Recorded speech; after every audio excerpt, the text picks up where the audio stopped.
Captain Shubman Gill సారథ్యంలో team India అద్భుతం చేసింది. ఎడ్జ్బాస్టన్ టెస్టులో చారిత్రాత్మక విజయం సాధించింది.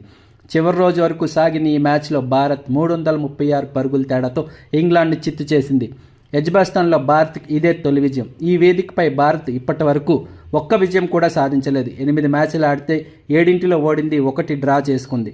ఇప్పటికీ అక్కడ విజయం సాధించగలిగింది టీమిండియా. 608 పరుగుల భారీ లక్ష్య ఛేదనలో 3 వికెట్ల నష్టానికి 72 పరుగులతో చివరి రోజు ఆట ప్రారంభించిన ఇంగ్లాండ్ 259 పరుగులకు ఆలౌట్ అయింది. ముఖ్యంగా ఆకాశ్దీప్ నిప్పులు చెరిగే బంతులతో ఇంగ్లాండ్ బ్యాటర్ల భరతం పట్టాడు. ఆకాశ్దీప్ కెరీర్లో ఇదే తొలి 5 వికెట్ల ఘనతని చెప్పాలి. తొలి ఇన్నింగ్స్లో 4 వికెట్లు తీసిన ఆకాశ్దీప్ ఈ ఇన్నింగ్లో 6 వికెట్లు తీశాడు. మొత్తంగా 10 వికెట్లతో ఘనత సాధించాడు. ఈ విజయంలో కీలక పాత్ర పోషించాడని చెప్పొచ్చు. తొలి ఇన్నింగ్లో సిరాజ్ 6 వికెట్లు తీస్తే ఇప్పుడు ఆకాశ్దీప్ సెకండ్ ఇన్నింగ్లో 6 వికెట్లు తీశాడు. ఓవరాల్గా చూసుకుంటే ఈ మ్యాచ్లో అద్భుతమైన ఫేస్ బౌలర్ అంటే ముఖ్యంగా ప్రధాన బౌలర్లుగా ఎవరినైతే పరిగణిస్తామో ఆ బూమ్రా మనకి ఈ టీంలో లేడు. అలాగే ప్రధాన స్పిన్నర్ కుల్దీప్ యాదవ్ కూడా లేడు.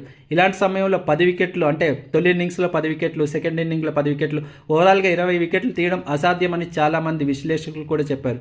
కానీ టీమిండియా అద్భుతం చేసింది. ఈ మ్యాచ్లో బూమ్రా స్థానంలో బరిలో దిగిన ఆకాశ్దీప్ అద్భుతంగా బౌలింగ్ చేసి టీమిండియాకు చారిత్రాత్మక విజయం అందించడంలో కీలక పాత్ర పోషించాడు. మిగతా భారత బౌలర్లో సిరాజ్, ప్రసిద్ధ్ కృష్ణ, రవీంద్ర జడేజా, వాషింగ్టన్ సుందర్ తలో వికెట్ తీశారు. ఇన్నింగ్స్లోనూ టాప్ స్కోరర్గా నిలిచిన జేమ్స్ స్మిత్ 88 పరుగులతో డ్రా కోసం విఫలయత్నం చేశాడు. కానీ భారత బౌలర్ల ముందు నిలబడలేకపోయింది ఆ టీం. అంతకుముందు టీమిండియా 6 వికెట్ల నష్టానికి 427 పరుగుల వద్ద రెండో ఇన్నింగ్స్ డిక్లేర్ చేసింది. ముఖ్యంగా కెప్టెన్ శుభ్మన్ గిల్ 162 పరుగులు, అలాగే రవీంద్ర జడేజా 69 పరుగులతో నాటౌట్గా నిలిస్తే రిషబ్ పంత్ 65, కేఎల్ రాహుల్ 55 పరుగులతో రాణించారు. భారీ స్కోర్ చేయడంలో సక్సెస్ అయ్యారు. ఇంగ్లాండ్ ముందు ఇంత భారీ టార్గెట్ పెట్టి విజయాన్ని సాధించడంలో వీరందరూ కీ రోల్ పోషించారు.